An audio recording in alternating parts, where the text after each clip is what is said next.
இயேசு ஜீவிக்கிறார். சுவிசேஷ ஊழியம் வழங்கும் ஜீவ வார்த்தைகள். கிறிஸ்து பிரியமானவர்களே, ஆண்டவராகிய இயேசு கிறிஸ்து நாமத்தில் உங்களை யாவரையும் அன்போடு வாழ்த்தி வரவிருக்கிறோம். இயேசு ஜீவிக்கிறார் ஊழியத்தின் சார்பாக ஜீவ வார்த்தைகள் நிகழ்ச்சி ஒன்று உங்களை கர்த்தர் ஆசீர்வதிப்பாராக. ஒவ்வொரு வாரமும் இதே நேரத்தில் இந்த வார்த்தைகளை கேளுங்கள், அநேகரை கேட்க செய்யுங்கள். ஊழியத்தில் பயன்படுத்த விரும்பினாலும், எங்களுடைய வெளியில் தேவையானாலும் எங்களோடு தொடர்பு கொள்ளுங்கள். நாம் ஒருமித்து அவர் நாமத்தை உயர்த்துவோமாக. இந்த நாளிலும் தேவன் நமக்கு தருகிற வார்த்தையை நான் வாசிக்கிறேன், ஜெபத்துடன் கேளுங்கள். எரேமியாவின் புஸ்தகம் 20ஆம் அதிகாரம் 9ஆம் வசனம்.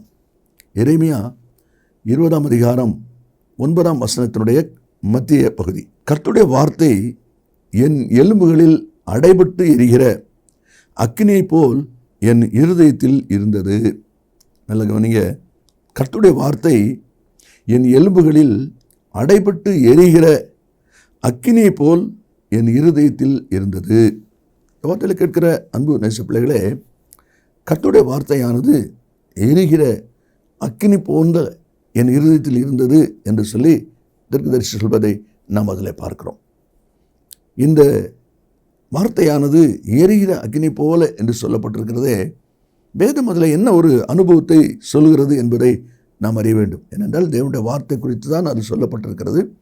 ஆண்டவருடைய வார்த்தை அக்னியை போல என்று சொல்லி அந்த வார்த்தை இருப்பதையும் நம்ம பார்க்குறோம். எந்தெந்த விதத்தில் இந்த அக்னியின் அனுபவங்கள் இன்றைக்கு நம்மத்திலே செயல்பட வேண்டும், செயல்படுகிறது என்பதை வேதாகமம் நமக்கு பல அனுபவங்களை கற்றுக் கொடுக்கிறது. ஏன் அப்படின்னு சொன்னால், அந்த வார்த்தை தான் ஒரு நாள் நம்மளை நியாயம் தீர்க்கும் என்பதையும் நம்ம வாசிக்கிறோம். யோவான் 12ஆம் அதிகாரம் 48ஆம் வசனத்தை நம்ம வாசிக்கும் போது அதில் கடைசியில் சொல்லியிருக்குது, நான் சொன்ன வசனமே அவனை கடைசி நாளில் நியாயம் தீர்க்கும்.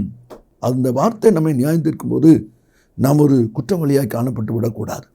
அப்போ அதுக்கு முன்னால் அந்த வார்த்தையானது அக்கினியின் அனுபவத்தில் என்னென்ன செயல்களை, என்னென்ன மாற்றங்களை, என்னென்ன உருமாற்றங்களை அது செய்கிறது, நான் அந்த விதமான மாற்றம் அடைந்திருக்கிறேனா, எனக்குள்ளேயும் அந்த வார்த்தை என்று சொல்லப்படுகிற அக்கினி இருக்கிறதே, அன்பினால் நான் அந்த மாற்றத்தை, அந்த அக்னியினுடைய அனுபவத்தை அடைந்திருக்கிறேனா என்பதை தான் இன்றைக்கி சிந்திக்க போகிறோம்.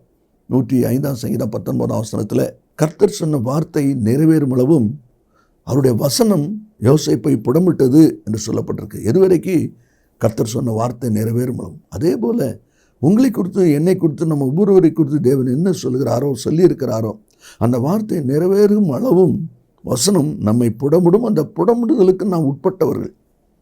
அதுதான் தேவனுடைய வார்த்தையிலே சொல்லப்படுகிற அனுபவத்தை நாம் பார்க்கிறோம். 119ஆம் சங்கீதம் 25ஆம் வசனத்தில் என் ஆத்துமா மண்ணோடு ஒட்டி கொண்டிருக்கிறது, உம்முடைய வசனத்தின்படி என்னை உயிர்ப்பியும். மண்ணில் ஒட்டிக்கிட்டது, உலகத்தில் ஒட்டி கொண்டது, வசனமாகிய உம்முடைய அக்கினினால் என்னை நீ உயிர்ப்பியும் என்று சொல்லி சங்கீதக்காரன் சொல்கிறான் என்பதை பார்க்கிறோம். அதே 119ஆம் சங்கீதத்தில் 140ஆம் வசனத்தை வாசிப்பீங்கன்னா, உமது வார்த்தை மிகவும் புடமிடப்பட்டது என்று சொல்லப்பட்டிருக்கிறதையும் நாம் அதில் பார்க்கிறோம். இந்த அனுபவங்கள் அநேக வார்த்தைகள் இருப்பதை நாம் அறிகிறோம். ஒரு 4 அனுபவத்தை வேகமாய் வாசித்து நாம் ஜெபிக்க போகிறோம். இந்த வசனம் அக்கினி போல என் இருதயத்தில் இருந்து சொல்கிறாரே, எந்தெந்த விதங்களிலே அது செயல்படுகிறது, செயல்பட்டிருக்கிறது என்பதை குறித்து வேதம் நமக்கு சொல்கிற அனுபவங்கள். முதலாவது, கொரிந்தியர் புஸ்தகத்தில் அப்போஸ்தலனாகிய பரிசுத்த பவுல் எழுதும்போது 1 கொரிந்தியர் 3ஆவது அதிகாரம் 13ஆவது வசனத்தை நான் வாசிக்கும் போது அலைவிதமாய் சொல்லப்பட்டிருக்கிறது, அவனுடைய வேலைப்பாடு எத்தன்மை உள்ளதென்று அக்கினியானது பரிசோதிக்கும். அக்கினி என்ன செய்யுமா? பரிசோதிக்கும். பரிசோதிக்கிற அக்கினி. பரிசோதிக்கிற அக்கினின்னு சொன்னால் குவாலிட்டி, நம்முடைய வாழ்க்கை, நம்முடைய விசுவாசம், ஆவிக்குரிய ஜீவியம், நம்முடைய ஊழியத்தின் பாதை எத்தன்மை எது என்பதை பரிசோதிக்கிற அக்கினி. அதாவது குவாலிட்டி எப்படி இருக்குது, தரம் பிரிக்கிறது. இப்போ நீங்கள் ஒரு பழக்கடைக்கு போனீங்கன்னா, ஆப்பிள் பழம் வச்சுருக்கிறாங்கன்னா அப்படியே குமிச்சு வச்சுருப்பாங்க. இது 120 ரூபா, இது 100 ரூபா, இது 80 ரூபான்னு சொல்லிட்டு இருப்பான். அப்போ பார்க்கும்போது எல்லாம் ஆப்பிள் தான். அது தரம் பிரித்து வச்சுருக்கிறாங்க. அதே மாதிரி நம்முடைய விசுவாச வாழ்க்கையின் தரம் எப்படிப்பட்டது என்பதை அக்கினியானது, வார்த்தை என்கிற அக்கினி பரிசோதிக்கும் என்று சொல்லி அந்த வார்த்தையை சொல்வதை நாம் அதில் பார்க்கிறோம். அப்படியானால் இந்த பரிசோதனைக்கு தேவனுடைய பிள்ளைகளாய் நீங்களும் நானும் உட்பட்டவர்கள். அந்த பரிசோதனையிலே நாம் தோற்று போனவர்களாய் காணப்பட்டு விடக்கூடாது. 1 ராஜாக்கள் 18ஆம் அதிகாரத்தில் எலியாவுக்கும் பாகால் ஏசபேல் தீர்க்கதரிசி அவர்களுக்கும் இடையே ஒரு பெரிய போட்டி வருது. அந்த போட்டியினுடைய முடிவில் என்ன ஒரு தீர்மானம் வருது, அவங்க என்ன ஒரு தீர்மானம் எடுக்கிறாங்க, அக்கினியினால் உத்தரவு அருளும் தெய்வமே தெய்வம். பார்த்தீங்களா? அப்போ அக்கினியானது பரிசோதிக்கிறது. அவங்க அதிகமான பேராக இருந்தாலும் முதல்ல அவங்க செய்கிறாங்க, அவங்களால முடியலை. திரும்ப எலியா தன்னுடைய காரியத்தை செய்ய ஆரம்பிக்கிறார். வானத்திலிருந்து அக்னி இறங்கி அதை பட்சிக்கிறது. அப்படினால கர்த்தரே தெய்வம், கர்த்தரே தெய்வம் என்று சொல்கிறாங்க. எப்படி இந்த காரியம் நடக்குது? அக்னியானது பரிசோதிக்கிறது.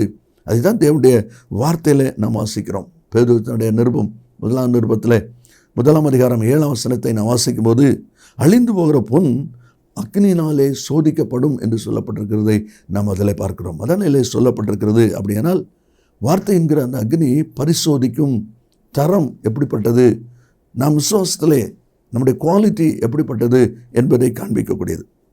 2வது நாம் வாசிக்கிறோம் மல்கியா புஸ்தகத்திலே 3வது அதிகாரம் 2வது வசனத்திலே நாம் வாசிக்கும் போது, அவர் புடமிடுகிறவனுடைய அக்னியை போலவும் வண்ணாருடைய சவுக்காரத்தை போலவும் இருப்பார். கர்த்தர் எப்படி இருப்பார் பாருங்க, புடமிடுகிறவனுடைய அக்கினியை போலவும் என்று சொல்லி அந்த வார்த்தை இருப்பதை நாம் அதில் பார்க்கிறோம். அப்படியானால் 2வது சொல்லப்பட்டிருக்கிற ஒரு அனுபவம் என்ன? வார்த்தை என்கிற அக்கினி புடமிடுகிறது. நீதிமொழி 17 அதிகாரம் 3 வசனத்தில் பொன்னை புடம் சோதிக்கும். நமக்கு ஒரு நல்லா தெரியும், நமக்கு அனுபவம் பழக்கம் இல்லாட்டாலும் நமக்கு தெரியும்.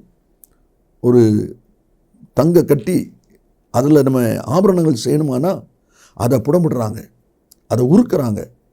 அதில் உருக்கி அதில் இருக்க வேண்டிய அகற்ற வேண்டிய காரியங்களை அகற்றி நீக்க வேண்டிய காரியங்களை நீக்கி அதுக்கு பிறகு தான் ஆபரணம் செய்கிறாங்க. பார்த்தீங்களா? அப்போ புடமிடுதல் என்பது என்ன? தேவையற்றதை அகற்றுவது, அவசியம் இல்லாததை அகற்றுவது, ஆபரணம் செய்வதற்கு தடையாக இருக்கிற, நகை பொருள் செய்வதற்கு தடையாக இருக்கிற காரியத்தை அகற்றுவது. அதுதான் அந்த புடமிடுதல் என்று சொல்லி அந்த வசனத்தில் நம்ம வாசிக்கிறோம். ஏசாயா 1 அதிகாரம் 25 வசனத்தில் உன் களிம்பு நீங்க நீ சுத்தமாகும்படி என்று வாசிக்கிறோம். பார்த்தீங்களா? களிம்பு நீங்க உனக்குள்ள இருக்கிற ஈயத்தை எல்லாம் நீக்குவார் என்று சொல்லி அந்த வசனத்தில் சொல்லப்பட்டிருக்கு. களிம்பு நீங்க, அசடு நீங்க. அதுதான் தேவனுடைய வார்த்தையில் நாம் அதில் வாசிக்கிறோம். பர்திமையை ஆண்டவர் கூப்பிட்டாரு, அவனை அழைத்து கொண்டு வாருங்கள். உடனே இந்த மாதிரி இயேசுனை கூப்பிடுறாரு அப்படின்னு சொல்லி சொன்ன உடனே அவன் எழுந்து தன் மேல் வஸ்திரத்தை எரிந்து விட்டு போனான் என்று சொல்லப்பட்டிருக்கு. மேல் வஸ்திரத்தை எரிந்து விட்டு போனான். ஏன்? இயேசு என்ன கூப்பிட்டுருக்கிறாரு. போகிறேன்னா கண் தெரியாதவனாக போகிறேன், ஆனால் திரும்பி நான் வரும்போது கண்ணு தெரிஞ்சவனாக வருவேன். அதனால் எனக்கு இந்த அடையாள வஸ்திரம் தேவையில்லை. மேல் வஸ்திரங்கிறது கண் தெரியாதவங்க உபயோகிக்கிற அடையாள வஸ்திரம். அந்த அடையாள வஸ்திரம் எனக்கு தேவையில்லைன்னு சொல்லி அவன் எரிஞ்சுக்கிட்டு போகிறான். அதைத்தான் நம்மள வாசிக்கிறோம். பார்த்தீங்களா? அகற்ற வேண்டியதை அகற்றணும். அதுதான் அந்த புடமிடுதலுடைய அனுபவம் என்று சொல்லி பார்க்கிறோம். சாமுவேல் சவுலை கூட்டிகிட்டு போகிறாரு. தேவன் சொன்ன ரகசியத்தை நான் அவங்கள்ட்ட சொல்லணும் வா அப்படின்னு சொல்லி. திடீர்னு சொல்கிறாரு, வேலைக்காரன் நமக்கு முன்னால் நடந்து போக சொல்லு. அவன் இருந்த பேச முடியாது. உடனே அவனை போக சொல்லியாச்சு. அதுக்கு பிறகு தான் ரகசியம் பேசப்படுகிறது. பார்த்தீங்களா? அப்போ அந்த ரகசியம், தேவனுக்கும் உங்களுக்குள்ள ரகசியம் உங்களிடத்தில் வெளிப்படும்படி தடையாக மனுஷர் இருந்தாலும் சரி, பொருள் இருந்தாலும் சரி, எது இருந்தாலும் அதை மாற்றிடணும். அதான் அந்த புடமிடுதல் என்கிற ஒரு அனுபவத்தை நாம் அதில் பார்க்கிறோம். இனி 3வது ஒரு அனுபவம் என்னாகமம் 31 அதிகாரம் 22, 23 வசனங்களை நாம் வாசிக்கும் போது, அக்கினிக்கு நிற்கத்தக்கவளாகிய பொன், வெள்ளி, வெண்கலம், இரும்பு, தகரம், ஈயம் ஆகிய இவைகளெல்லாம் சுத்தமாகும்படிக்கு அவைகளை அக்கினியிலே போட்டு எடுக்க கடவீர்கள். அக்கினியிலே போட்டு எடுங்க. எதுக்கு? சுத்தமாகும்படி. அப்படின்னா ஒரு சுத்திகரிப்பு. அப்போ அந்த அக்கினி வார்த்தை அக்கினியாக என் இருதயத்தில் இருந்ததுன்னு சொல்கிறானே, அந்த வார்த்தையினுடைய அக்கினியின் அனுபவம் என்ன அப்படின்னு சொன்னால், 3வது சுத்திகரிப்பு உண்டாகும்படி, சுத்தமாகும்படி, சுத்தப்படுத்தும்படி. பார்த்தீங்களா? தேவனுடைய வார்த்தையின் அக்கினியின் அனுபவம் நம்முடைய விசுவாச வாழ்க்கைக்குள்ளே எவ்வளவு அதிகமாய் அந்த வார்த்தை வருகிறதோ அதற்கு ஏற்றபடி நம்முடைய வாழ்க்கை சுத்தமாகும், நம்முடைய ஊழியம் சுத்தமாகும், நம்முடைய குடும்பம் சுத்தமாகும், தனிப்பட்ட நம்முடைய ஒவ்வொரு காரியமும் சுத்தமாகும். ஏன்? அக்கினியானது சுத்திகரிக்கக்கூடியது. அதைத்தான் நம்மள வாசிக்கிறோம். அதனாலே சொல்லப்பட்டிருக்கு, இந்த பொருளெல்லாம் அக்கினியாலே போட்டு அதை சுத்திகரிக்க சுத்தமாகும்படி போட்டு எடுக்க கடவீர்கள் என்று சொல்லி அதில் சொல்லப்படுகிறதை நாம் பார்க்கிறோம். லேவியராகமம் 20 அதிகாரம் 8 வசனத்தை நீங்கள் வாசிப்பீங்கன்னா, நான் உங்களை பரிசுத்தமாக்குகிற கர்த்தர், நான் உங்களை பரிசுத்தமாக்குகிற கர்த்தர். ஏன் ஆண்டவர் இப்படி சொல்கிறார் அப்படின்னு சொன்னால், இன்றைக்கி அநேகர் தங்களை தாங்களே பரிசுத்தப்படுத்தி பார்க்குறாங்க. நானே நம்ம சுத்தமாக வச்சுக்கிடணும், நானே நம்ம பரிசுத்தமாக காத்துக்கிடணும் அப்படின்னு சொல்லி நினைப்பது தவறல்ல. ஆனால் நம்முடைய பிரயாசத்தினால் அது முடியாது என்பதை நாம் தெளிவாக அறிந்து கொள்ள வேண்டும். ஏனென்றால் நீதிபதி புஸ்தகத்தில் 30வது அதிகாரம் 12ஆம் வசனத்தை நம்ம வாசிக்கும் போது அதில் தேவனுடைய வார்த்தை சொல்லப்பட்டிருக்கிறது. தாங்கள் அழுக்கிற கழுவப்படாமல் இருந்தும் தங்கள் பார்வைக்கு சுத்தமாய் தோன்றுகிற சந்ததியாரும் உண்டு. பார்த்தீங்களா, கழுவி இருக்கிறாங்க, ஆனால் அழுக்கு இன்னும் போகலை, இன்னும் அழுக்கு இருக்குது, இன்னும் அருவருப்பான சில காரியம் இருக்குது, இன்னும் சில கோபம் சாபம் இருக்குது. ஆனால் நான் சுத்தமாயிட்டேன், நான் இப்போ கழுவிட்டேன், நான் இப்போ நீட்டாக இருக்கிறேன் அப்படின்னு சொல்லிட்டு இருக்கிறாங்க. அதனால தான் ஆண்டோடைய வார்த்தை சொல்லப்பட்டிருக்கு, நான் உங்களை பரிசுத்தமாக்கிற கர்த்தர். அது மட்டும் இல்லை, இயேசு இந்த உலகத்தில் இருக்கும்போது ஒளித்தின் பாதையில் அவர் என்ன சொல்கிறார் பாருங்க. யோவான் 13ஆம் அதிகாரம் 8ஆம் வசனத்தில், நான் உன்னை கழுவாவிட்டால் என்னிடத்தில் உனக்கு பங்கு இல்லை. பேதுரு சொல்கிறார், ஆண்டவரே நீர் என் காலெல்லாம் கழுவக்கூடாது. அப்போ கர்த்தர் சொல்கிறாரு, நான் உன்னை கழுவலைன்னா என்னிடத்தில் உனக்கு பங்கு இல்லை. ஏன் இப்படி சொல்லுகிறார்? அவங்க வரைக்கும் நான் சுத்தமாக இருக்கிறேன், நான் சரியாக தான் இருக்கிறேன், அவங்க தான் பிரச்சனை, இவங்களால தான் கேடு, நான் கரெக்டாக இருக்கிறேன் அப்படின்னு சொல்லி தன்னுடைய சுய நீதியில் எல்லாருமே பெரிய மேலே தான் நிற்கிறாங்க. அதனால தான் ஆண்டவர் சொல்கிறார், நீ உன்னுடைய சுய நீதியில் நிற்கிற, இல்லை நான் உன்னை கழுவணும். ஏன் கழுவணும், எதுக்கு கழுவணும்? அதே யோவான் 15ஆம் அதிகாரம் 2வது வசனத்தில் வாசிக்கிறோம், என்னில் கனி கொடுக்கிற கொடி எதுவோ அது அதிக கனி கொடுக்கும்படி அதை சுத்தம் பண்ணுகிறார். பார்த்தீங்களா, மிகுதியான கனி கொடுக்கணும்னா, தேவன் விரும்புகிற கனி கொடுக்கணும்னா அது சுத்தமாக்கப்பட வேண்டும். அதை தான் தேவனுடைய வார்த்தை சொல்வதை பார்க்கிறோம். அப்போ வார்த்தை என்கிற அந்த அக்கினி என் இருதயத்தில் இருந்ததனுடைய 3வது ஒரு அனுபவம் என்ன? அது சுத்திகரிக்கிற ஒரு அக்கினி. கடைசியாக எபிரேயர் 12ஆம் அதிகாரம் 29வது வசனத்தை நாம் வாசிக்கும் போது அதிலே சொல்லப்பட்டிருக்கிறது, நம்முடைய தேவன் பட்சிக்கிற அக்கினியாக இருக்கிறாரே, நம்முடைய தேவன் பட்சிக்கிற அக்கினியாக இருக்கிறாரே. பார்த்தீங்களா, அப்போது வார்த்தை என்கிற அக்கினி என் இருதயத்தில் இருந்தது என்று சொல்லுகிறாரே. எரேமியா புஸ்தகத்தில் வாசிக்கிறோமே. அதனுடைய 4வது ஒரு அனுபவம் என்ன? அவர் யார்? பட்சிக்கிற அக்கினி. எதை பட்சிக்கிறார் அது நமக்கு தெரியணும். மனுஷனை பட்சிக்கிற ஒரு அனுபவம் நம்ம நினைச்சிடக்கூடாது. வேத புஸ்தகத்தில் அநேக அனுபவங்கள் சொல்லப்பட்டிருக்கிறதை நாம் பார்க்கிறோம். சங்கீத புஸ்தகம் 18ஆம் அதிகாரம் 8வது வசனத்தை நான் வாசிக்கும் போது அவருடைய வாயிலிருந்து பட்சிக்கிற அக்கினி புறப்பட்டது என்று சொல்லி அந்த வார்த்தை சொல்வதை நாம் அதில் பார்க்கிறோம். எதை பட்சிக்கிறது என்று சொல்லி நம்ம பார்க்கணும்னா, இப்போ சாத்ராக் மேஷாக் ஆபேத்நேகோ 3 பேரையும் கயிறுனால கட்டி அக்கினிக்குள்ளே தூக்கி போட்டாங்க. வசனம் சொல்லுது, அக்கினி மனம் கூட வீசலை, ஆனால் அப்படியே 4 பேராக உலாவுனாங்கன்னு சொல்லி பார்க்குறோம். இவனை கெட்டியில் போட்டிருந்து அப்புறம் எப்படி உலாவுறாங்க? அப்போது அவங்கள கெட்டுன கயிறு எரிஞ்சு போச்சுது. ஆனால் கையில் ஒரு காயம் கூட படலை, மேலே ஒரு காயம் படலை, முடி கூட கருகலை பாருங்க. ஆனால் கட்டப்பட்டிருந்த அந்த கயிறு எரிஞ்சு போச்சு. பார்த்தீங்களா? அப்போ அதுதான் எரிமை ஒழிய நமக்கு என்று சேதம் வராதபடி ஆண்டவருக்காக அதான் சொல்லப்பட்டிருக்கு. பட்சிக்கிற அக்கினி என்று சொல்லும் பொழுது உன்னிடத்தில் இருக்கக்கூடாத காரியத்தை பட்சிக்கிறவர். எந்த சுபாவம் ஒன்றை இருக்கக்கூடாதோ அதை பட்சிப்பார். என்ன தன்மை உனக்கு இருக்கணுமோ அதை பட்சிக்க மாட்டார். எந்த தன்மை உனக்கு இருக்கக்கூடாதோ அதை பட்சிப்பார். பார்த்தீங்களா? கயிறு மட்டும்தான் எரிஞ்சதை ஒழிய வேற ஒன்றும் எரியலை. அதுதான் பட்சிக்கிற அக்கினியுடைய அனுபவம். பட்சிக்கிற அக்கினியாகிய கர்த்தர் நம்மிடத்தில் இருக்கும் பொழுது அவருக்கு பிரிமி இல்லாத காரியங்களை தான் பட்சித்து போடுகிறார். லேவியராகமம் 10ஆம் அதிகாரம் 1-2 வசனத்தை நீங்கள் வாசிப்பீங்கன்னா, ஆரோனுடைய பிள்ளைகள் நாதாப் அபியூ 2 பேரும் பலிபீடத்துக்கு வராங்க. கொண்டு என்ன வராங்க? அந்நிய அக்கினியை கொண்டு வந்தாங்கன்னு போட்டிருக்கு. அந்நிய அக்கினியை கொண்டு வந்ததுனால கர்த்தரிடத்திலிருந்து அக்கினி இறங்கி அவளை பட்சித்து போட்டது. அந்நிய அக்கினினா என்ன?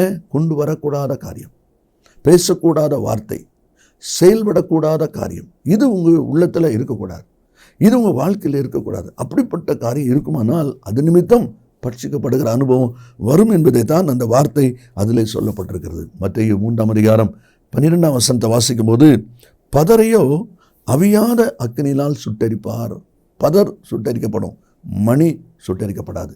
நீங்கள் மணியாக இருந்தீங்கன்னா காக்கப்படுவீங்க, நீங்கள் பதராக இருந்தீங்கன்னா சுட்டரிக்கப்படுவீங்க. வேதம் என்ன சொல்கிறது? கர்த்தருடைய வார்த்தை அக்கினியை போல என் இருதயத்தில் இருந்தது என்று சொல்லி எரேமியா புஸ்தகத்தில் நம்ம அந்த வார்த்தையை நம்மள வாசிக்கிறோம்.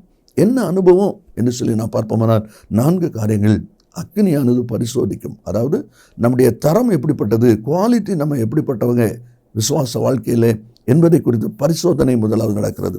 2வது புடமிடுகிற அக்கினி. தங்க கட்டிய நகை செய்யணுமானால் அது புடமிடப்பட்டு அதில் இருக்கிற அசுத்தெல்லாம் மாற்றணும். பார்த்தீங்களா? அதே போல் யார் வாழ்க்கையில் அருவருப்பான காரியங்கள், பிரியமில்லாத காரியங்கள் மாற்றப்படுகிறதோ அவங்க தான் பயனுள்ள ஒரு பாத்திரமாக மாறுவாங்க. அதுதான் புடமிடுகிற ஒரு அனுபவம் என்று சொல்லி பார்க்கிறோம். மட்டும் இல்லை, எந்த ஒரு பொருளை நீ செய்தாலும் அது சுத்தமாகும்படி அக்கினிலே போட்டு எடு என்று சொல்லியிருக்கு. அப்படின்னா அக்கினி சுத்திகரிக்கிறது. வார்த்தை, செயல், சிந்தை, என்னென்ன காரியம் நம்ம இருக்கோ எல்லாவற்றையும் சுத்திகரிக்கிற ஒரு அனுபவம் அதில் இருக்குது. கடைசியாக வாசிக்கிறோம், நம்முடைய தேவன் பட்சிக்கிற அக்கினியாக இருக்கிறார். அந்த வார்த்தையினுடைய அனுபவத்தில் பட்சிக்கிற அக்கினி. எதை பட்சிக்கிறது?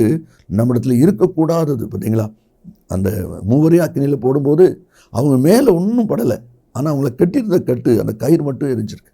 இதே போல தான் தேவனுடைய பிள்ளைகளாக நாமும் எவ்விதமாக இருக்கிறோம். அந்த வார்த்தையின் அனுபவங்கள், பட்சிக்கிற அக்கினியின் அனுபவங்கள் நம்முடைய வாழ்க்கையில் எவ்விதமாக இருக்கிறது. நாம் ஜெபிப்போமா? இயேசு சீக்கிரம் வரப்போகிறார். நல்ல பிதாவே, என்று துதிக்கிறோம். இந்த வார்த்தை கேட்கிற ஒவ்வொரு பிள்ளைகளும் தங்களை ஒரு விஷயம் கூட ஆராய்ந்து சிறுபடுத்தி நன்மை சுதந்திரிக்க கர்த்தர் உதவி செய்வீராக. நீரப்பிடிச்சர கிருபைக்காய் ஸ்தோத்திரம். கர்த்தர் இயேசுவின் நாமத்தில் பிதாவே, ஆமேன், ஆமேன். கர்த்தர் உங்களை ஆசீர்வதிப்பாராக. ஆமேன். மேலும் விவரங்களுக்கும் உங்கள் ஜெப தேவைகளுக்கும் நீங்கள் எங்களோடு தொடர்பு கொள்ள வேண்டிய முகவரி: ஜீசஸ் லிவ்ஸ் காஸ்பல் மினிஸ்ட்ரீஸ், சகோதரர் John M Jeyaraj, 123A Dohnavur road, Mavadi, Nellai மாவட்டம், தென்னிந்தியா 627107. செல்போன் 9443113292.